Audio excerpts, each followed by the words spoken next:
पूर्वी जर्मनी में एक ऊंची चट्टान के ऊपर बना हुआ कोल्डिट्स किला नाज़ी दौर की एक ऐसी जेल थी जहां से कोई भी भाग नहीं सकता था। इसकी बाहरी दीवारें 7 फुट मोटे पत्थरों की बनी थी। यहां कैदियों से ज्यादा सुरक्षा कर्मी थे। ये सबसे खतरनाक युद्धबंदियों को रखने के लिए हिटलर की सबसे सुरक्षित जेल थी। जर्मनी के कुछ बड़े और प्रभावशाली लोगों ने यह ऐलान कर दिया था कि कोल्डिट्स से भागना नामुमकिन है, लेकिन कुछ ब्रिटिश कैदियों के लिए यह सिर्फ एक छोटी सी चुनौती थी। कोल्डिट्स में आना बहुत ही रोमांचक था, क्योंकि हम सब कोल्डिट्स में आना चाहते थे। हम में से जो भी जेल से भागने में माहिर थे, उनके लिए ये एक चुनौती थी कि सबसे पहले यहाँ से कौन भागता है। ये उन्हीं चालाक युद्धबंदियों की मुक्ति की कहानी है जिन्होंने नाज़ियों को गलत साबित कर दिया।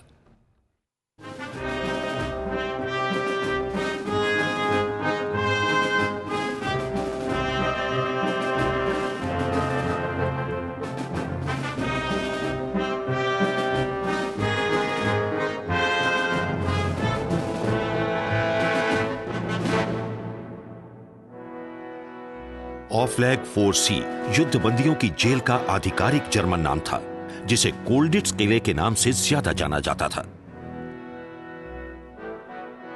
ये जेल पूर्वी जर्मनी के सैक्सनी में थी। जर्मनी के लोगों के मुताबिक यहां से भागना नामुमकिन था। ये भागने वाले ऐसे कैदियों के लिए बनाई गई थी जो कम सुरक्षा वाले कैंपों से बार बार भाग जाते थे। मोल्ड नदी के सामने ऊंची चट्टान पर बने इस किले में एक खाई थी जिसकी बाहरी दीवार काफी ऊंची थी। इसके आगे 30 फुट गहरा रास्ता था जो दूसरी दीवार के ऊपर बने हुए सीढ़ीदार बागीचों तक जाता था। किले के 2 मुख्य कोर्टयार्ड्स में से एक के आसपास 300 जर्मन सैनिक तैनात रहते थे। दूसरे कोर्टयार्ड के ऊपर कैदियों के रहने की जगह थी। पहरेदार यहां लगातार आगे पीछे गश्त लगाते थे। 2 सुरक्षाकर्मी हमेशा क्लॉक टावर में ड्यूटी पर रहते थे, जहां से कैदियों का कोर्टयार्ड दिखता था। रात में किले में तेज रोशनी कर दी जाती थी ताकि अगर कोई दीवार कूदकर भागने की कोशिश करे तो उसे पकड़ा जा सके। 1940 के अंत तक इस किले में 200 युद्धबंदी हो गए थे, जिनमें फ्रेंच, पोलिश, डच, बेल्जियन और ब्रिटिश शामिल थे। इनमें से कई कैदियों को यहां इसलिए भेजा गया था क्योंकि ये जर्मनी में युद्धबंदियों के लिए बनी दूसरी जेलों से भाग गए थे, लेकिन इनके लिए कोल्डिट्स से भागना भी सिर्फ एक छोटी सी चुनौती थी। हर देश के कैदियों ने यहां से मुक्ति पाने के लिए अपना एक लीडर चुना। शाही सैन्य सेवा दल में कैप्टन रहे पैट रीड को ब्रिटिश मुक्ति दल का नेता नियुक्त किया गया। सुरंगों के जरिए यहां से भागने की कोशिशें शुरू हुई। इन्होंने लोहे के पलंग के फ्रेम का इस्तेमाल करके पत्थर को खुरचने के लिए औजार बनाए, लेकिन नाकाम रहे। किले के फर्श पर लगा पत्थर काफी सख्त था और यहां खुदाई से होने वाली आवाजों का पता लगाने के लिए यंत्र भी लगे हुए थे। इससे ब्रिटिश कैदियों का मनोबल गिर गया। दूसरे देशों के कैदियों ने भी अपने अपने तरीके से भागने की कोशिशें की। पोलैंड के युद्धबंदी योसेफ लेबोविच को अपने 2 देशवासियों द्वारा की गई भागने की एक कोशिश अब भी याद है। उन्होंने कंबलों से बनी रस्सी की मदद से भागने की कोशिश की, जो कि काफी मुश्किल था क्योंकि उन्हें पहले किले की छत पर चढ़ना था और फिर बाहर की तरफ छत से नीचे उतरना था। ये काफी खतरनाक था क्योंकि दोनों तरफ जर्मन सुरक्षाकर्मी थे और जाहिर है वो लोग बंदूकों से लैस थे।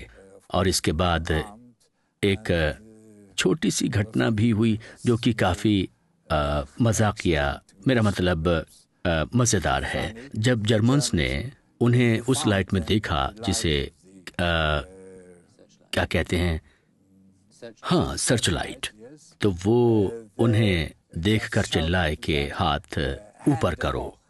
जाहिर है वो नहीं कर सकते थे क्योंकि वो गिर जाते, क्योंकि वो रस्सी पकड़े हुए थे।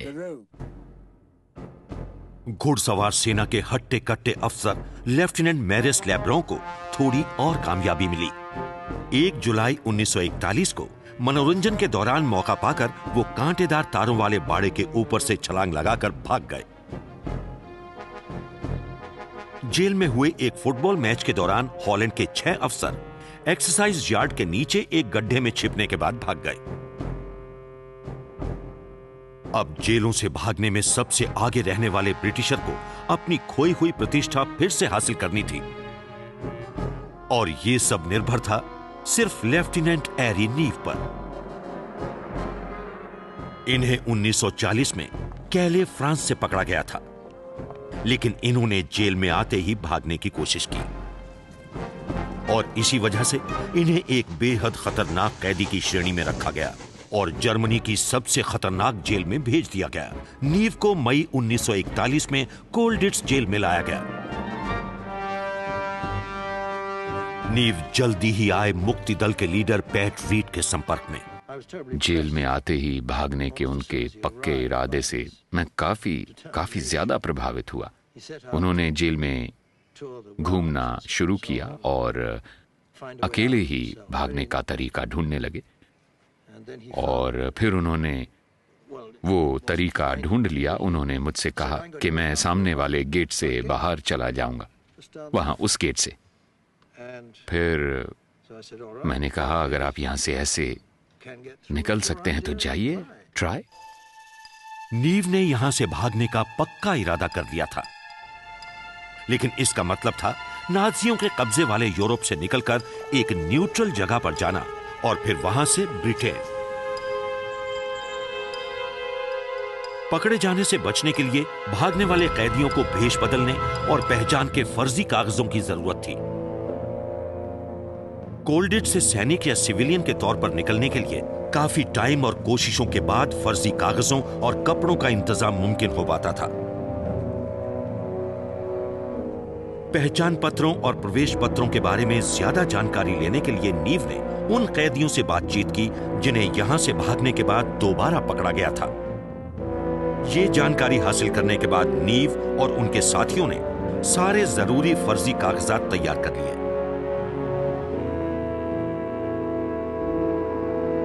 उन्होंने जर्मन सैनिक की एक वर्दी भी तैयार कर ली। अगस्त 1941 तक वो यहां से भागने के लिए पूरी तरह तैयार थे। मैं एक संतरी को धोखा देकर नीचे बांध से होता हुआ किले के मुख्य द्वार तक पहुंच गया, लेकिन फिर सबको ये एहसास हुआ कि मेरी वर्दी भूरे रंग की बजाय चमकीले रंग की है, और जाहिर है कि इसकी वजह यह थी कि मैं थोड़ा सा कलर ब्लाइंड हूं। लेकिन जैसे ही उन्हें जेल में वापस भेजा गया, उन्हें भागने का एक और रास्ता दिखाई दिया।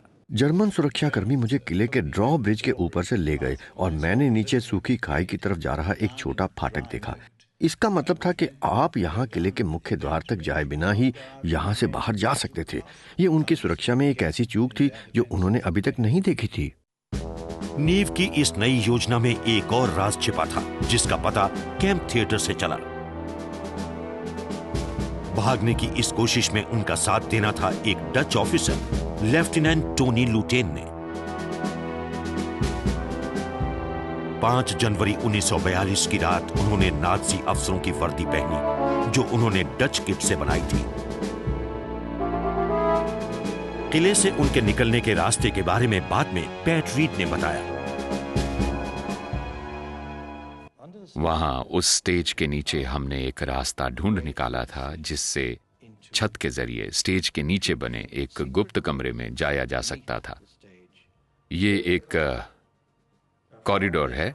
अब यहां स्टेज के नीचे हमें अगली मुसीबत का सामना करना था, और वो मुसीबत थी इस दरवाजे का ताला खोलना। हमने ताला खोल दिया और बाहर निकल गए। फिर हम आगे बढ़ चले जर्मन गार्ड्स की ओर। उस दरवाजे के ताले को खोलने के बाद मुझे इस बरामदे से होकर गुजरना था, जो मकड़ी के जालों और मिट्टी से भरा हुआ था। इस बरामदे में आकर हम मेन गेट के बाहर आ गए, और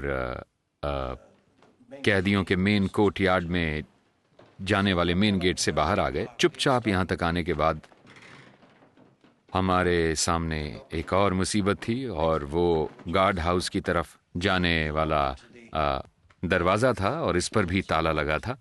लेकिन मैंने किसी तरह इसे भी खोल दिया, और यहीं पर मैंने अलविदा कहा एरी को। वो आगे चला गया, मैंने फिर से ताला लगाया, वापस गया और सारे सबूत मिटा दिए। नीव और उनके साथी लुटेन ने अब अपनी पहली बड़ी परीक्षा का सामना किया। इस वक्त मैं यहां हूं गार्ड हाउस के एटिक में, और यही वो जगह है जहां एरी को रुककर पूरी तरह से तैयार होना था, एक जर्मन ऑफिसर की तरह। उन्होंने टॉप बूट्स पहने, पूरी वर्दी पहनी, और फिर एक जर्मन ऑफिसर की तरह वो इन सीढ़ियों से नीचे चले गए, बिल्कुल एक जर्मन ऑफिसर की तरह। इन दोनों को यह ध्यान रखना था कि वो जिस भी गार्ड रूम से निकलें, वहां कोई इस बात से हैरान ना हो कि ये अचानक कहां से आ गए।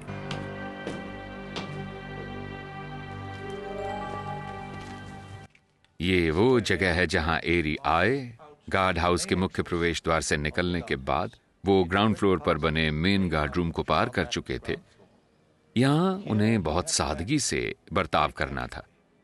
उन्हें ड्यूटी के दौरान पहने जाने वाले ग्लव्स को धीरे धीरे इस तरह पहनना था जैसे वो यहाँ काम करते हों। फिर आगे बढ़ना था। वहां पर एक गार्ड था जिसने उन्हें सैल्यूट किया, उन्होंने भी उसे जवाब दिया, और फिर वो यहां से बाहर निकल गए। यहां से ये लोग इस छोटे गेट की तरफ चले गए जो इस किले की सुरक्षा में एक कमजोर कड़ी थी और जिसे नीव पहले ही भांप चुके थे। हम बिना किसी खास दिक्कत के विकेट गेट तक पहुंच गए। हालांकि कुछ जर्मन संतरी हमारे पीछे मार्च करने लगे और हमारे साथ ड्रॉ ब्रिज तक आए, और फिर हमने छोटा गेट खोला और नीचे खाई की तरफ चले गए जो उस वक्त बर्फ से ढकी हुई थी। हम चलकर दूसरी तरफ चले गए, और जैसे ही हमने ऐसा किया, एक जर्मन सैनिक नीचे आ गया, और वो इकलौता शख्स था जो हमारे लिए मुसीबत खड़ी कर सकता था। वो हमारे सामने रुक गया और उसने हमें देखा। मेरे दोस्त टॉनी लुटेन, जो कि एक डच ऑफिसर थे, काफी अच्छी जर्मन बोलते थे, उन्होंने चालाकी से काम लिया और जर्मन में चिल्लाकर पूछा, तुमने हमें सल्यूट क्यों नहीं किया? उस सिपाही ने सल्यूट किया और वहां से चला गया। लेकिन वो पल वाकई में काफी खतरनाक पल था। नीव और लुटेन बड़ी मुश्किल से दीवार पर चढ़े और जंगल में चले गए, लेकिन ये अब भी आजादी से काफी दूर थे। जिंदगी के लिए इनकी जंग तो अभी शुरू हुई थी। जनवरी 1942। एरी नीव और टोनी लुटेन बचने के लिए भाग रहे थे। वो कोल्डिड से बाहर आ चुके थे, लेकिन अब भी उन्हें एक न्यूट्रल जगह पर पहुंचने के लिए 300 मील से ज्यादा का सफर तय करना था। उन्होंने जर्मन सेना की वर्दियां उतार दी और डच फॉरेन वर्कर्स का भेष धारण कर लिया।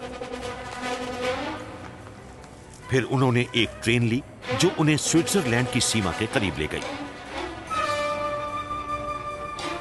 लेकिन सीमा पर मौजूद एक गार्ड को उनके नकली पहचान पत्र पर शक हो गया। उन्हें फॉरेन लेबर ऑफिस में हाजिर होने के लिए कहा गया। अपनी पहचान का खुलासा होने से पहले ही ये बिल्डिंग के पिछले हिस्से से भाग गए। ये लोग सीमा पर मौजूद गार्ड्स की नजरों से बचकर निकल गए।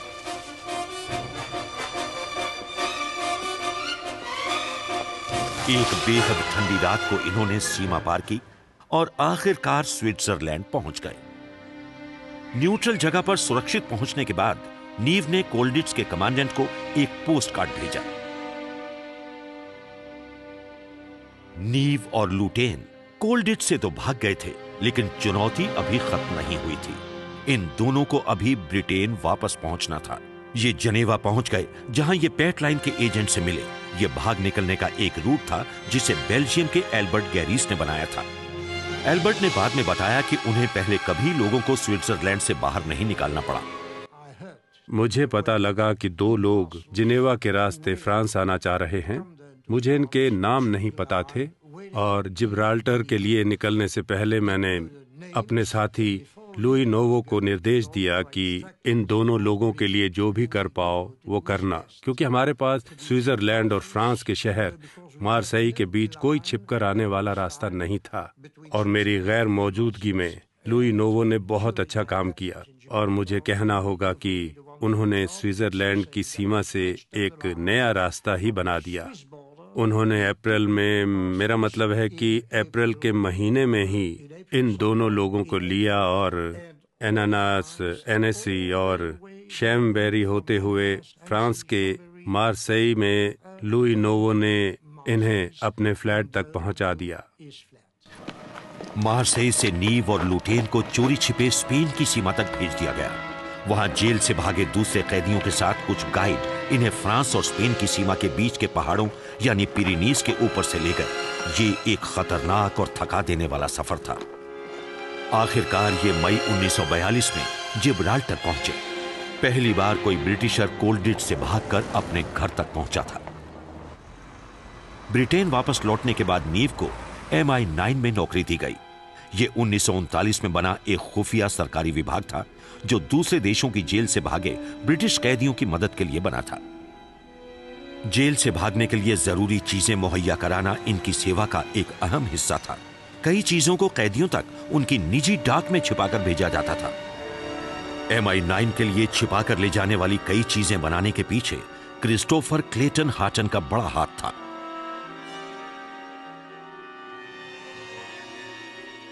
जर्मन मुद्रा को बोर्ड गेम्स में छिपाकर भेजा जाता था।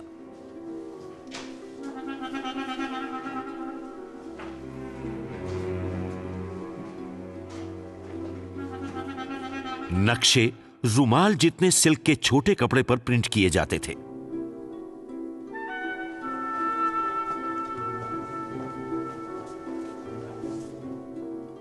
बेल्ट के बकल्स और सिगरेट लाइटर्स में छोटे छोटे कंपास छिपे होते थे। मुख्य सड़कों की बजाय दूसरे रास्तों से लौटने के लिए ये कंपास बहुत कारगर साबित होते थे। फ्लाइंग बूट्स की साइड में ऊनी कपड़े लगे होते थे जिन्हें निकालकर सिविलियन जैकेट बनाई जा सकती थी, और रह जाते थे बस आम जूते। कोल्डिट से भागने में काम आने वाली कई चीजों का बड़े अनोखे ढंग से इस्तेमाल किया जाता था। मेटल को पिघलाकर बटन और दूसरी चीजें बनाई जाती थीं जिनसे जर्मन सैनिकों की वर्दियां बनाई जा सकें।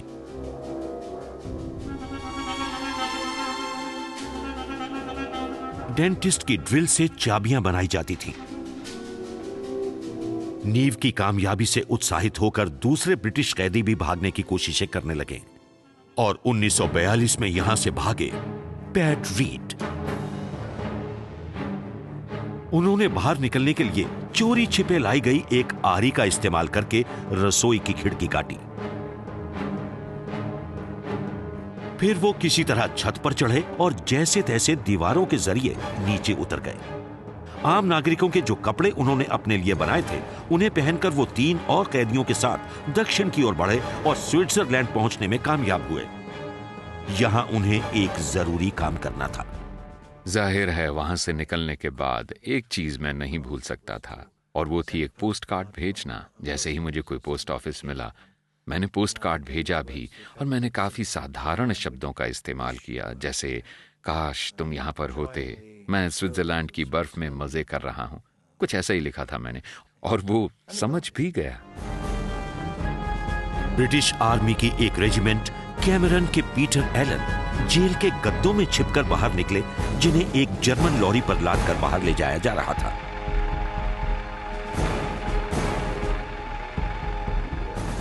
रॉयल एयरफोर्स के flying officer Dominic Bruce 1 square metre जितने रेड क्रॉस के बॉक्स में छिपकर यहां से बाहर भागे। लेफ्टिनेंट माइकल सिंक्लेयर ने भागने की 3 कोशिशें की। फ्लाइट लेफ्टिनेंट जैक बेस्ट के साथ की गई उनकी दूसरी कोशिश बड़े दिलचस्प तरीके से नाकाम हुई। पहली चीज जो हमें तोड़नी थी वो थी खिड़की की छड़ें। हमने 2 छड़ें तोड़कर करीब 70 फीट की रस्सी बाहर फेंक दी। इस 70 फीट की रस्सी के आखिरी सिरे पर एक अटैची के साथ ही सबसे नीचे तक जाने के लिए एक 30-40 फीट की रस्सी भी थी। माइक पहले गया, वो करीब 30-40 फीट नीचे गया होगा। बदकिस्मती से हम दोनों उस जंगले से टकरा गए जहां एक घंटी लगी हुई थी, जिसे गार्ड अपना गार्ड रूम खुलवाने के लिए इस्तेमाल करते थे। ये एक छोटी सी गलती थी जिस पर हम दोनों का ध्यान ही नहीं गया। और जब मैं आखिर में नीचे पहुंचा तो मैंने गार्ड रूम खुलने की आवाज सुनी और रस्सी वापस ऊपर चली गई। ये सब बहुत तेजी से हुआ क्योंकि जेल में सबको इस बारे में पता चल चुका था। इनकी तीसरी कोशिश के दौरान सिंक्लियर को गोली मार दी गई, जो दूसरे कैदियों के लिए एक चेतावनी थी। कोल्डिच से भागने की सबसे महत्वाकांक्षी और चालाकी भरी योजना थी इसके अंदर एक ग्लाइडर का निर्माण, जिसके विंग्स 33 फुट में फैले हुए थे। फ्लाइट लेफ्टिनेंट बिल गोल्डफिंच ने यह असाधारण योजना बनाई थी। उन्होंने पहले इस तरीके को ग्लाइडर के एक नमूने के जरिए आजमाया, जिसे जेल की खिड़की से बाहर फेंका गया था। केन लॉकवुड ने इसे लैंड करते हुए देखा। हुआ यह था कि मैं उस वक्त कोर्ट यार्ड में था और वहां एक जर्मन ऑफिसर भी था। एक कैंप ऑफिसर पुबके वहां था और उसे ये देखकर काफी खुशी हुई कि कैदी यहाँ कुछ नए प्रयोग कर रहे हैं। भागने की कोशिशें करने के बजाय वो अच्छा काम कर रहे हैं, तो मैंने उनकी बात पर सहमति जताई। इस ग्लाइडर को फ्लोरबोर्ड, अलमारी के पिछले हिस्सों और बेडशीट्स का इस्तेमाल करके घर के बने औजारों से बनाया गया था। इसे किले के अंदर ऊपर की तरफ एक स्टोर की चारदीवारी में छिपा कर रखा गया था। एक बार जब यह पूरा तैयार हो जाता तो इसकी पहली और इकलौती उड़ान रोंगटे खड़े कर देती। योजना यह थी कि ग्लाइडर को पूरा बनाया जाए, सारे पुर्जों को एक साथ जोड़ा जाए और एटिक के अंत में जो दीवार है उसे तोड़कर इसे बाहर निकाला जाए। इसे या तो फुटबॉल ब्लेडर के बने रबड़ बैंड की मदद से लॉन्च किया जाए या फिर एक भारी भरकम बाथ टब को नीचे फेंककर, जिससे इसे उड़ने के लिए जरूरी एनर्जी या ताकत मिल सके। हैरानी की बात यह है कि पूरा ग्लाइडर कभी नहीं मिला, लेकिन शायद संयोग से इसे कभी इस्तेमाल ही नहीं किया गया। अप्रैल 1945 में अमेरिकी सैनिकों ने कोल्डिट्स के नीचे बने शहर पर कब्जा कर लिया। उन्हें बिल्कुल अंदाजा नहीं था कि उनके ऊपर बने किले में उनके साथी कैदियों को रखा गया है। हादसा होते होते रह गया। ऐसा लग रहा था कि उन्हें किले को इसमें मौजूद सभी लोगों समेत पूरी तरह से ध्वस्त करने के निर्देश मिल गए थे। किस्मत अच्छी थी कि इनमें से एक सैनिक ने फ्रांस और ब्रिटेन का झंडा देख लिया, जिसे खिड़की से लहराया जा रहा था, और उन्हें एक छोटा बच्चा मिल गया जिसे उन्होंने अभी अभी पकड़ा था। उन्होंने उससे पूछा कि अंदर कौन है, और उसने बताया कि इसमें ब्रिटेन और फ्रांस के युद्धबंदी भरे हुए हैं। कोल्डिट्स को आजाद कर दिया गया और कैदियों को छोड़ दिया गया।